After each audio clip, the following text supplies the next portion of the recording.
Vous ne recherchez pas la stabilité, mais juste la préservation des intérêts des plus riches. À l'image des 500 plus grosses fortunes qui ont doublé en 7 ans de pouvoir macroniste, culminant désormais à plus de 1200 milliards d'euros, tandis que 5 millions de nos concitoyens vivent sous le seuil de pauvreté, tandis que 330 000 d'entre eux sont contraints de vivre dans la rue, dans des hébergements d'urgence ou des hôtels sociaux. En fait, au prétexte de la stabilité, vous avez engendré une tempête qui nous pousse tous au bord du ravin. Vous ne voulez pas un budget pour le pays, vous voulez un budget qui ne touche pas au capital. Oui, les Françaises et les Français sont inquiets pour leur avenir et pour celui de notre pays, pas de savoir combien de temps vous resterez à ce poste.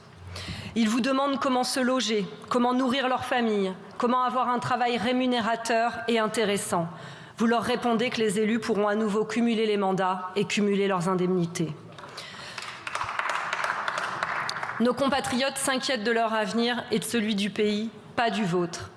Et oui, ils sont en colère aussi de voir qu'avec tant de pouvoir, vous ne décidiez pas de changer leur vie en mieux, que vous soyez si peu à la hauteur de leurs attentes. Vous avez fait mine de vouloir avancer sur la question des retraites, mais ce n'est pas un jeu, Monsieur le Premier ministre, c'est même une question de vie ou de mort. Vous avez parlé de compromis, comme tant d'autres avant vous avaient parlé de co-construction, pour mieux ensuite piétiner la mobilisation sociale et imposer la réforme des retraites à coup de 49.3.